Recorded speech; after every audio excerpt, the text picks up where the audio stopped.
नमस्कार, आप देख रहे हैं आज तक। आपके साथ मैं हूं सईद अंसारी। 11 बजे के इस बुलेटिन की शुरुआत इस वक्त की बड़ी खबर के साथ हम कर रहे हैं। अमरनाथ यात्रियों पर हुए आतंकवादी हमले को लेकर एनएसए अजीत डोभाल प्रधानमंत्री नरेंद्र मोदी से मिलने पहुंचे हैं। अजीत डोभाल स्थिति की जानकारी प्रधानमंत्री नरेंद्र मोदी को दे रहे हैं। इससे ठीक पहले राजनाथ सिंह के घर पर एक हाई लेवल मीटिंग रखी गई थी, लेकिन इस वक्त की बड़ी खबर यही है कि प्रधानमंत्री नरेंद्र मोदी के घर पहुंच चुके हैं एनएसए अजीत डोभाल, और वो पूरी स्थिति की जानकारी प्रधानमंत्री नरेंद्र मोदी को दे रहे हैं। क्या किया जाए, कैसे निपटा जाए। जितेंद्र बहादुर सिंह हमारे संवाददाता इस वक्त हमारे साथ है। जितेंद्र, कितना अहम है इस समय अजीत डोभाल का पीएम के पास जाना, और क्या हम ये माने कि इस बैठक के बाद कोई सख्त कदम की संभावना या घोषणा हो सकती है? देखिए सईद, करीब 1 घंटे तक बैठक चली और तमाम सुरक्षा एजेंसियों के अधिकारी गृह मंत्री राजनाथ सिंह के घर पर इस बैठक में मौजूद थे। और बैठक में अमरनाथ यात्रा को लेकर के सुरक्षा रिव्यू किया गया कि आखिर जो अगस्त तक, करीब 7 अगस्त तक ये पूरी अमरनाथ यात्रा चलेगी, उसमें सुरक्षा के और क्या चाक चौबंद इंतजाम किए जाएं। इस मीटिंग से निकलने के बाद जो सूत्र बताते हैं कि अजीत डोभाल यहाँ से निकले और सीधे पीएमओ गए हुए हैं और वहाँ पर प्रधानमंत्री को पूरी सुरक्षा सिचुएशन के बारे में जानकारी देंगे कि आखिर आगे किस तरीके से जो केंद्र सरकार है इसको लेकर के बढ़ रही है। दरअसल जिस तरीके से पूरा ये हमला हुआ है कानवाई को लेकर के, जिसमें से कुछ खामियां बताई जा रही हैं, उन खामियों को दूर करने का भी प्रयास आज किया गया है। और इसमें जो जम्मू कश्मीर को लेकर के जो ज्वाइंट सेक्रेटरी है, उन्होंने पूरा एक खाका तैयार किया। साथ ही गृह मंत्रालय के दूसरे अधिकारी भी इसमें मौजूद थे। और आगे अब किस तरीके से अमरनाथ यात्रा की सुरक्षा और कड़ी की जाएगी, उस पर विस्तार से चर्चा की गई। और यही सारी बातें लेकर के जो एनएसए अजीत डोभाल हैं वो प्रधानमंत्री को विस्तृत जानकारी देंगे। कोई और जानकारी जितेंद्र इस बारे में किन तमाम सुरक्षा उपायों को करने के अलावा आतंकवादियों से कैसे निपटा जाए, उनके खिलाफ कोई सख्त कार्रवाई, कुछ और जानकारी? देखिए सही 3 चीजों को लेकर के विस्तृत चर्चा की गई है कि अमरनाथ यात्रा में जो आरोपी पार्टी है वो किस तरीके से पहले से चलेगी और उसको किससे कैसे बेहतर बनाया जाए। इसके लिए गृह मंत्री राजनाथ सिंह ने सीआरपीएफ डीजी आरआर भटनागर को खुद श्रीनगर भेजा है।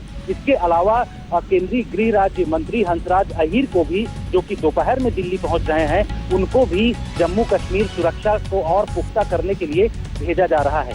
आतंकियों को लेकर के जिस तरीके से पहले से ही अलर्ट था, और इस बात को लेकर के चाहे जम्मू कश्मीर सरकार हो या फिर जम्मू कश्मीर पुलिस काफी अलर्ट थी, लेकिन उसमें किस तरीके से चूक हुई है उस पर भी चर्चा की गई। और चर्चा करने के बाद ये बताया गया कि इसको सही तरीके से अमल करना आगे बहुत जरूरी है। बहुत धन्यवाद जितेंद्र। जितेंद्र बहादुर सिंह हमारे संवाददाता जानकारी दे रहे थे। लेकिन अहम बैठक खत्म हो गई। राजनाथ सिंह के घर अजीत डोभाल प्रधानमंत्री नरेंद्र मोदी से मिलने पहुंचे हैं, और इस बारे में तमाम जानकारी हम आपको लगातार देते रहेंगे। लेकिन एक तरफ जहां सुरक्षा के इंतजामों की समीक्षा हो रही है, तो सरकार ने यह भी साफ कर दिया है कि अमरनाथ यात्रा को रोका नहीं जाएगा। यात्रा जारी रहेगी। सरकार यात्रियों को पूरी सुरक्षा देगी। बाबा बर्फानी के भक्तों के हौसले बुलंद हैं। आतंकवादियों के निशाने पर अमरनाथ यात्रियों की बस कैसे आई? क्या आतंकवादियों को पहले से पता था कि इस रास्ते से अमरनाथ यात्रियों की बस गुजरने वाली है? उस समय क्या हुआ था? आतंक की पूरी कहानी चश्मदीदों की जुबानी सुनिए।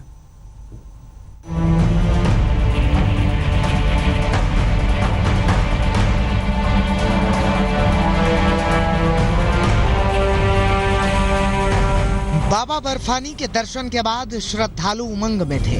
भक्ति में सराबोर श्रद्धालुओं को एहसास भी न रहा होगा कि आतंक की गोलियां उन्हें छलनी करने के लिए उनकी तरफ यूं बढ़ेंगी। वक्त था करीब 8:15। जगह खानबल। इसी वक्त आतंकियों की बंदूकों ने आग उगलना शुरू किया। सबसे पहले आतंकियों ने अनंतनाग में चेक पोस्ट पर हमला किया।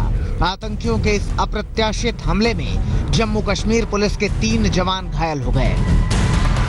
हमला करने के बाद आतंकी खानबल से बटिंगू की तरफ फरार हुए।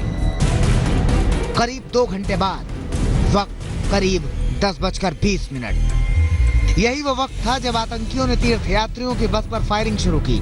एक बाइक पर 2 आतंकी सवार थे। दोनों ने सामने से ही बस पर हमला किया। आतंकियों ने ताबड़तोड़ गोलियां बरसाई और फरार हो गए।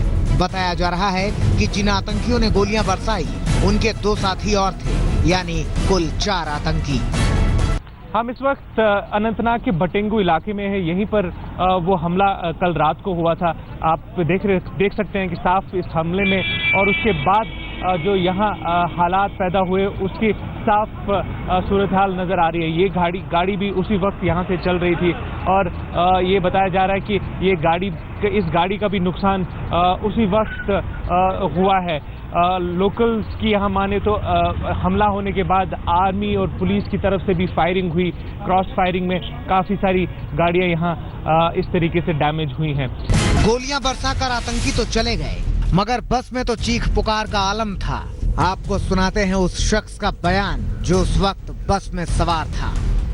आप क्या उस बस में थे जहाँ पे अटैक हुआ? आप उस वक्त बस में आगे ही था, मैं बैठा हुआ। आप उसी बस के अंदर थे जिसमें अटैक हुआ योगेश भाई? हाँ, अंदर ही था। आप पहले ऐसे शख्स हैं जो कि उस बस में थे जिसमें अटैक हुआ, जो हमारे साथ इस वक्त बात कर रहे हैं। क्या आप बता सकते हैं कि एग्जैक्टली क्या हुआ? आप कहाँ से आ रहे थे, क्या हुआ योगेश भाई? हम लोग अमरनाथ के दर्शन करने निकले थे कल श्रीनगर से। आज शाम को 5 बजे रवाना हुए थे कटरा जाने के लिए। ओके, तो फिर हमारा थोड़ा आगे 4 किलोमीटर आगे जाके पंचर हो गया, तो 2 घंटा हमारा वहाँ निकल गया। फिर हम लोग निकले और ये अनंतनाग से आगे 2 किलोमीटर पहले जो श्रीनगर वाला रास्ता है, वहीं से हमारा फिर सामने से फायरिंग हुई। सामने आगे का कांच सीधा पूरा टूट गया और राइट साइड का पूरा कांच सब एकदम अंदर फायरिंग हुई समझो। सुना आपने, 5 बजे बस श्रीनगर से कटरा के लिए निकली। श्रीनगर से करीब 5 किलोमीटर आगे जाकर बस का टायर पंचर हो गया। टायर ठीक करने में करीब 2 से 2.5 घंटे लग गए। बस का टायर पंचर नहीं हुआ होता तो संभव था कि तीर्थ यात्रियों का सामना आतंकियों से न होता। बस में हम सफर कर रहे थे और ये ड्राइवर को भी सामने से फायरिंग हुई, लेकिन शीशा भी पूरा ये हो गया, डैमेज हो गया। फिर हमने बोला कि गाड़ी भगाओ, तो हमने उसने ड्राइवर ने पूरा झुक के भी गाड़ी पूरा आगे ले लिया, पूरा भगा दिया। इधर तक हम कैंप तक आए, 1.5-2 किलोमीटर तक आ गए गाड़ी भगा के। अंदर तो सब लोग चिल्ला रहे थे, सबको लगी थी, 15-16 आदमी को लगी थी और सब 2-4-5 लगभग 6 या 7 कुछ डेट बॉडी है, ऐसा कुछ बोला है उन लोगों ने। अभी शिनाख्त कर रहे हैं। अब जरा इन तस्वीरों को देखिए। अस्पताल की चारपाई पर मौत को मात देकर अचेत लेटे हैं ये लोग। ये वही श्रद्धालु हैं जिनका सामना आतंकियों से हुआ। इनके ड्राइवर ने गाड़ी भगाई और फिर जहां रुकी वहां पर पुलिस और लोकल जो स्थानीय लोग हैं उन्होंने इनको वहां से निकाला और इनकी मदद की। ये पूरा का पूरा हादसा करीब 8 बजे के करीब हुआ है। खुद इनकी जुबानी सुनिए, जिन्होंने आतंक की शक्ल में साक्षात मौत देखी। मैं कंडक्टर की नौकरी करता हूँ सर।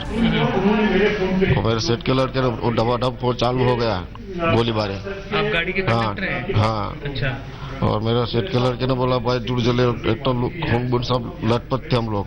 उसने बोला तुम कुछ भी हो दरवाजा जल्दी बंद करो। 3-4 जन अंदर दौड़ के आ रहे थे। मैंने दरवाजा बंद कर दिया, दरवाजा बंद कर दिया और फिर ड्राइवर ने बोला कि तुम भगा उसको, गाड़ी जल्दी रुका मत।